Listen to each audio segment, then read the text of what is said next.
एक बार एक मान लीला मैं सुनाता हूं कभी कभी कथा में। ठाकुर जी और किशोरी जी एक दूसरे से मान करते हैं। मान कैसे करते हैं? एक रूठेगा दूसरा उसको मनाएगा। और अधिकतर मान लीला में किशोरी जी रूठती हैं, ठाकुर जी मनाते हैं।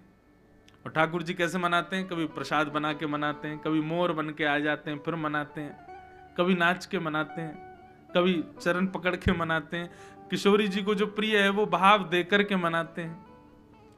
एक बार किशोरी जी बोली, आज एक काम करो, आप मान करो, हम मनाएंगे। ठाकुर जी बोले, आपके बस की बात नहीं है। बोले क्यों? वह हम देख चुके हैं, हम जब भी मान करते हैं तो किशोरी जी मनाती नहीं है ठाकुर जी को, रोज आती हैं बस। जैसे ही किशोरी जी की आंखों में आंसू आए तो ठाकुर जी, अरे हम छोड़ रहे हैं मान सब भूल गए, नहीं मान नहीं करना, आप रो मत बस। और ठाकुर जी ने उस दिन से नियम बना दिया, हे किशोरी जी, जब आपको कोई बात बुरी लगे तो आप मान करना, और जब हमको कोई बात बुरी लगेगी तो हम बता देंगे, किशोरी जी हमको ये बात बुरी लगी, अब मान कर लो, तो आप ही मान करना हम पे। हमको बुरा लगे तब भी आप मान, आपको बुरा लगे तब भी आप मान। ठाकुर जी बोले, आप मान नहीं, आप हमारा मान सहन नहीं कर पाओगे, आप रोने लग जाओगी, हम मान नहीं करेंगे। किशोरी जी बोले, हम बिल्कुल नहीं रोएंगे, आप मान करो, हम मनाएंगे। ठाकुर जी बोले, कर लें? बोले करो। सोई महाराज हमारे ठाकुर जी ऐसे बैठ गए मान करके। अब किशोरी जी उनको मना रही हैं, कभी माखन मिश्री को भोग लगा में, कभी गा के सुना में, कभी वीणा बजा के सुना में, कभी नाच के दिखा में, कभी ठाकुर जी के प्रिय पुष्पों का हार बना के ला में, कभी बंदरन के संग में किशोरी जी नृत्य करें, कभी मयूरन के संग में नृत्य करें, कैसे भी ठाकुर जी रीझ हैं।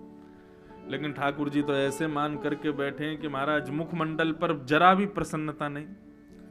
अच्छा, मान लीला का नियम है कि शाम होते ही मान तोड़ना पड़ता है, और अगर आप नहीं मना पाए तो आप हार गए।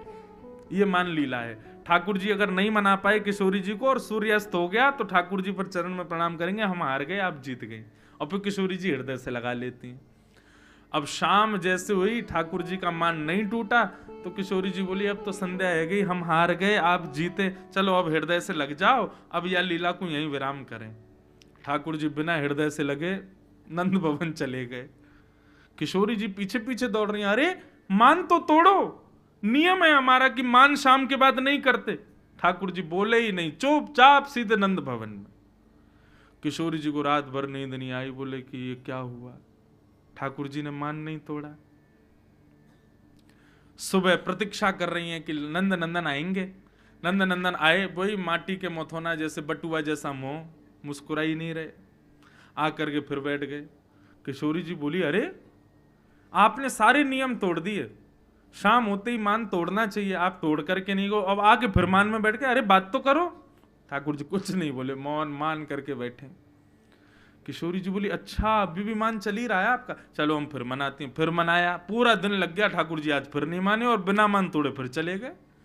किशोरी जी को इतना विरह हुआ, इतना विरह हुआ। तीसरा दिन प्रारंभ हुआ। आज किशोरी जी बोली, अंतिम प्रयास है हमारा। खूब प्रयास किया। ठाकुर जी तीसरे दिन भी जब नहीं माने तो किशोरी जी से विरह वेदना सही नहीं गई। बोली, इनके सामने रोऊंगी तो बोलेंगे कि आप मनाती नहीं हो, रो जाती हो। तो किशोरी जी एकांत में जाकर के रुदन करने लगे। जैसे विरह अश्रु प्रकट हुए और प्रकट होकर के जैसे पृथ्वी पर गिरा, पूरे वृंदावन की पृथ्वी ऐसे तप गई मानो जैसे जेठ के महीने में 12 सूर्यों ने वृंदावन को तपा दिया हो।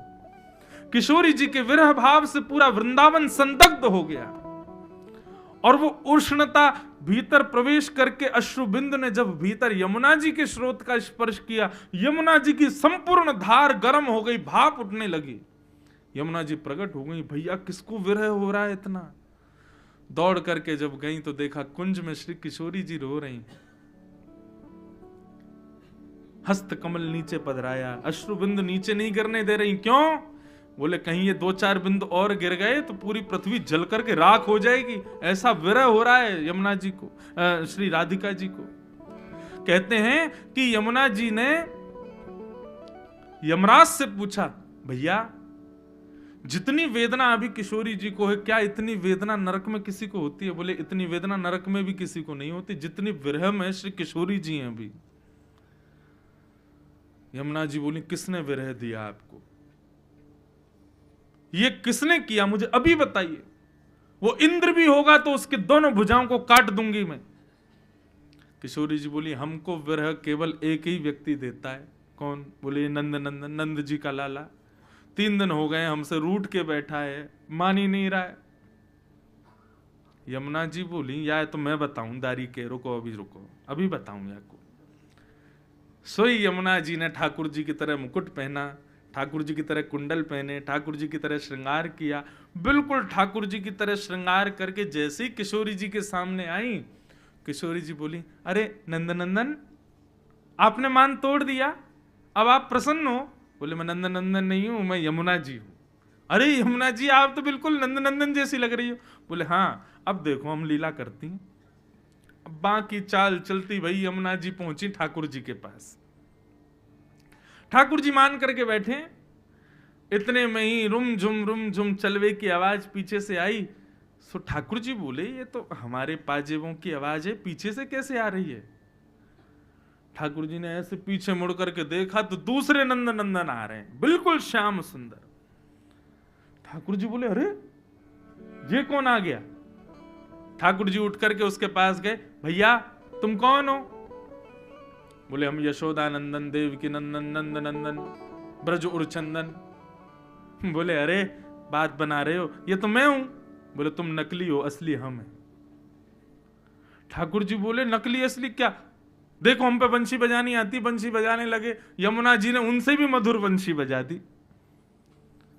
बोले, अब बताओ, जो जो ठाकुर जी नृत्य करके दिखाएं, कला करके दिखाएं, सब यमुना जी कर दें और हर जगह सिद्ध हो जाए कि ठाकुर जी नकली। अंत तो गत्ता यमुना जी बोली, अच्छा अब अंतिम प्रयास है, इससे सिद्ध हो जाएगा कि असली कौन। बोले, क्या? बोले, वेणु में ऐसी टेर बजाएं जिससे किशोरी जी बगल में आके खड़ी हो जाएं। किशोरी जी बगल में आकर के खड़ी उसी के होंगे जो असली नंदनंदन होगा। अब असली नंदनंदन तो मान करके बैठे थे, उनसे तो किशोरी जी बिल्कुल रीझने वाली नहीं थी।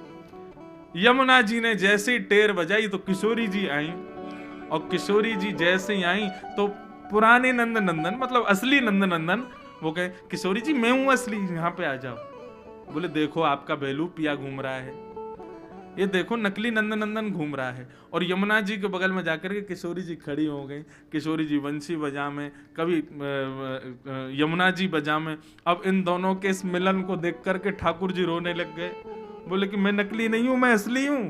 बोले, नहीं तुम नकली हो, चलो हटो यहां से। ललता विशाखा सब सखियां चवर डोनाने लगी, उन्हीं की आरती होने लगी, पूजा। बाहर खड़े नंदनंदन रोने लगे। बोले, ये तो गलत हो रहा है, मैं हूं असली और ये पता नहीं कौन से कहां से भैलूपिया आ गए।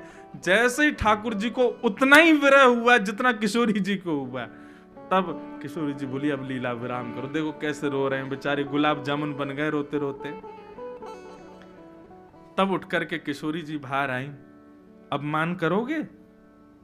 बोले, क्षमा मांग रहे हैं, हम कभी मान नहीं करे, हम तो पहले ही मना कर रहे थे, हमसे मान करवाओ मत, मान के अधिष्ठात्री आप ही हो।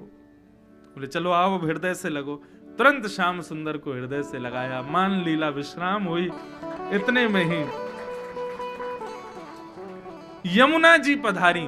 ठाकुर जी बोले, जे कौन है? बोले, ये यमुना जी हैं। तब यमुना जी को भी हृदय से लगाया ठाकुर जी ने और कहा, अब आज के बाद आप सदा इसी रूप में रहो, हमारी तरह ही रहो, हमको आपको देख के बहुत सुख लग रहा है। तब से हमारे ब्रजमंडल में कहते हैं, श्याम सुंदर श्री यमुने महारानी